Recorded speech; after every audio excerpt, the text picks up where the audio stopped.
Hello folks, it is indeed Saturday, July 7th, and yes, it's my birthday. I don't remember making a video on my birthday in the past. If I have, I didn't specifically, I don't remember.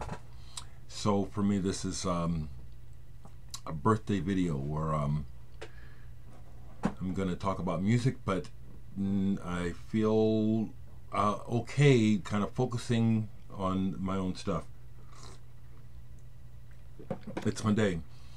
One of the reasons is I'm 63 today, and I come from a sibling strip of 5 kids. I'm in the middle.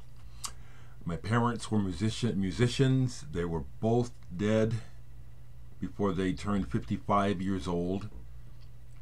And so I know that I personally have always had a neurosis about, when I was younger, about that, you know, would I die young, etc. So I'm amazed to be alive, happy to be alive, enjoying the moment, and realizing I have been realizing it for a while, that every moment is a blessing. I could die at any time, and people die at any time, all the time. So savor the moment as much as possible. It's what I'm trying to do. I'm going to talk about music. I got a birthday present already. I'm going to talk about it. People saw me show it on Facebook yesterday, and I'm amazed at who all watches my videos. I don't know. It just blows my mind how many people watch my video. But people are curious my thoughts, and I will share some of them, although I'm just now absorbing it. But I necessarily need to talk a little bit more about my new CD, because the response is just amazing. The world is burning. I just got my shipment of 100 copies, and the total edition is 300 copies. Okay, I just got more information from Randy, who put this out. I'm just still blown away. He sent me a box of 100. I have already sold 70 copies. These go out this morning. Those orders just came in overnight. Plus, someone wisely ordered Nice. This music is really from the same body of work as Nice. And I do still have copies of Nice available for sale. Yellow vinyl is almost gone. I've got black vinyl after that. Not very many of the black vinyl either.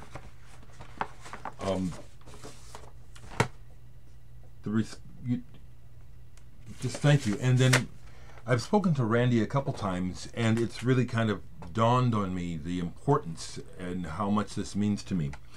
Randy, if you need some history, I had a band called Digital Sex in the early 80s. We were considered new wave. We made a CD with a French company, Sordide Sentimentale. It was their first CD release. This was one of the first CDs to come out of the state of Nebraska. This was at the beginning of the manufacture of CDs, early 80s, limited edition and numbered. Randy LeMasters, a great friend of mine, but also one of our biggest fans, had this remastered, added tracks, and then he released it in America in '94. This was in '85, okay, on his Randy's Alternative Music. Here, however many years later, I am on Randy's Alternative Music with my solo CD, and the story in here is just really, it just touches me, you know. It touches me. This is extremely rare on CD if you can find it. I only made 300 CDRs of this. Then I did a distribution deal with Borders Books, and they lost them. So if you can find this, I don't even know how you'll find it, okay? But it's the same body of work, and it's also the same body of work from which Digital Sex music came from. It's not an ongoing controversy, but there's been controversy in my life about my band Digital Sex. I'm not feuding with the singer, Steve Sheehan. But I'm just letting people let it be known that because of the sound of the band, it's very easy to assume that the singer or the white people in the band are responsible for the sound. I created the sound. I had the sound of the band together to present to the other guys. So yeah, it's important to me. It is, and it's important for people to know that. Okay. And so this is a continue. If you like digital sex, you got to get this. Okay, that's enough. Okay, Randy, I know you watch these. Thank you beyond words. It's the best birthday present, even though that's not what it was meant. But it's the best birthday present. Best birthday present. I'm playing a show today too, here in Omaha. On the river at Surfside Club from 6 to 10 tonight. If you happen to see this while you're in Omaha, the show is free and outdoors. Come on out and say hello. I will have this available for sale at the Scudder show. It's the band Scudder playing. The Scudder also has a CD out. I've tried to sell some on here, but I haven't sold any. But so, John Coltrane, Both Directions at Once. The Lost Album.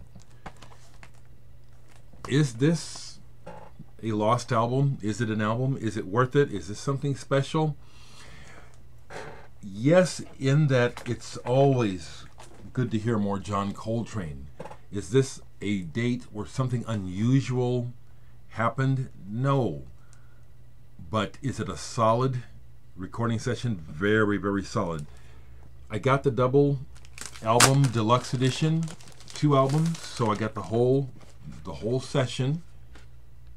I love the die cut cover, poster. The story, interestingly, is on the back of the poster. I don't know what they were thinking, you know, but I went ahead and read it, mainly because of the inconvenience of unfolding the poster. You know, when you have a poster with a record, you'll want to try and keep it in nice shape. So I read the back story of this, and would I recommend this? Absolutely. Do I think this is like an undiscovered holy grail? No, I don't. It's more of John Coltrane. The story explains it. They had a gig that night, and they wanted to knock out some tunes in the studio before the gig. I can almost hear that in some of the takes. The rhythm section, Jimmy Garrison and Elvin Jones, is just rock solid. I mean, like, when you have a rhythm section that's strong and intuitive, you know, you have a foundation from which to work from that is almost seamless. So what I hear John Coltrane and McCoy Tyner doing, mainly Coltrane doing, is working ideas out and moving through feelings and passages as he works his way through these tunes, the original, the untitled originals, and then there's 4 versions of Impressions, his take on the blues of So What, which, you know, that many takes of one track, it doesn't do, in my opinion, to listen to them one after the other unless you're really ready to dissect the solos. Overall, my first impression of my first 2 listens is there's never enough John Coltrane. Really, really happy to have this. He did a really nice job on the packaging. Yeah, this is something I wanted. Yeah, and I'm glad that I have it.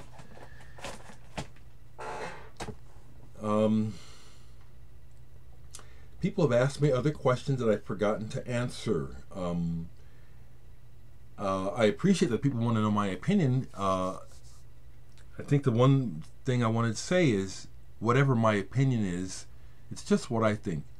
The experience of music and art and everything is so individual. We may indeed have parallel experiences where someone will hit a note and we feel it pretty much the same way.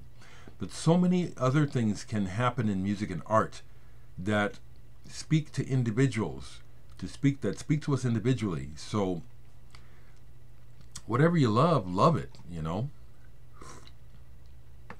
My new friend Hugo is a good example because I'll go over to his house and he's blasting Huey Lewis and the News' Hip to Be Square. It's kind of like his theme song, and it's well written, it's well arranged, the guys can really play, but it is so freaking corny, and he doesn't even care about my opinion or attitude about it. He loves it, and he'll just start dancing, you know, because he knows. And that's the way it ought to be. Love what you love. Don't worry about what others think.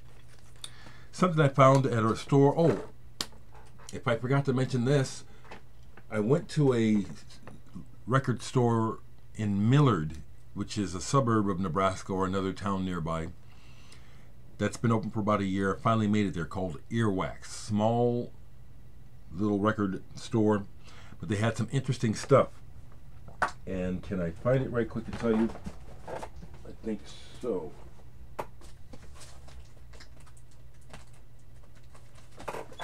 I was real surprised to see this in the store for sale. Now they want $65 for it. This is Sensation Fix Finest Finger. It's worth the $65. My friend Hugo was with me, and he's looking at these Hot Rod albums that were priced at $50. Fairly, I mean, to a degree, you know, they are collectible. But my goodness, you know, if you want to get turned on to something unique and special and unusual and rare, they have this at Earwax. Earwax Records Omaha. Anybody in Omaha interested in this? Well, you ought to be, in my opinion, honestly. This is Italy's Pink Floyd.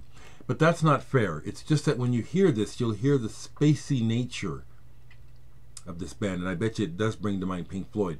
Anyway, Earwax Records had this in the store. They had another one by Sensation Fix and some other records. If I didn't show it, I'll show you what I bought besides this single. I found this Brian Ferry single, Let's Stick Together, for $1.99. I didn't buy it for the A-side because I don't care for his version.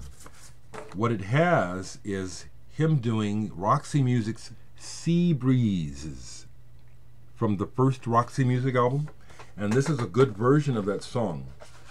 I love Roxy Music, liked them from the very beginning. I have all their albums, I've seen them live, plus Brian Ferry. Love that band. I also found out there, and the guy basically gave this to me, Stuart Adamson, the guitarist who committed suicide and started the band Big Country, who most people will know more readily than this band. But this is the band that he got started in with Richard Jobson, the Skids. And he had this out there, Working for the Yankee Dollar, double single. I mean, this stuff is older than shit. I mean, this is 1979, but I still have my Skid singles, maybe about 4 or 5, and an album. Of course, I don't play it much now, but it's like, it means that much to me that I don't want to sell it and I want to keep it. And when I saw this at a decent price, I grabbed it. They had a bunch of collectible Ramones singles, but they want collector's prices for them. Most of the singles they had there by the Ramones were for either $15 to $29. I don't have it to spend, although I would love to own those Ramones singles. The other record that I bought in the used section, because I don't see this stuff because I don't go to the stores often, but formerly known as Twigs, FKA Twigs. This woman is badass. This is one of her EPs, the one that came out in 2015. It's numbers and letters. It probably means something, but I haven't figured it out. Sonically, this is gorgeous and deep. The production on this is really killer. She's a very interesting writer. Like the pictures, this album is very sensuous, sexual. There's a deep sense of seductiveness in here, going on here. And I love it. And ain't no thing about the fact that she's younger than my daughter. I'm listening to the album. I'm not over here lusting after this woman. But I can definitely get into how she's presenting herself in that way and appreciate it as a man. Absolutely. This young lady is sexy as hell. I ain't got no reason to feel funny about that. So I'll make a comment about that. It is natural to appreciate beauty and sensuousness across the years. As an old man, I do appreciate young beauty.